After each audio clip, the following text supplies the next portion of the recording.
Hundi tokko miti namni waliif lama wallahi dhugaan jaatu dhugaan nama gaarii namaa ta'u hojii keetii hima raaziyaan baanan sun dhugaa rabbii suma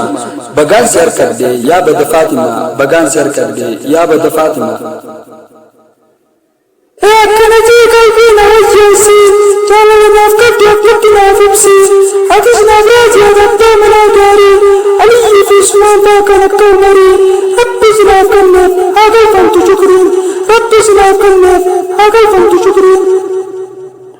Haasa'ummaan keetuu qalbii nama hataa yoo fuula silaalees ana gammachiista osoo nan hin beekin miira kiyyatu taa yoo sitti mufaddees kiifamaan jarjarta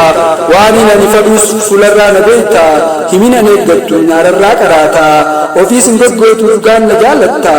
ilmaan kiyya cufa duradiin barsiista yeroo subiin geessee sirriibaa na kaafta baga sinaaf qoode rabbiin kiyya gooytaan baga sinaaf qoode rabbiin kiyya gooytaan. Tagagaari namaa kan rabbiin harkaa dimu guddaaf keessa isaa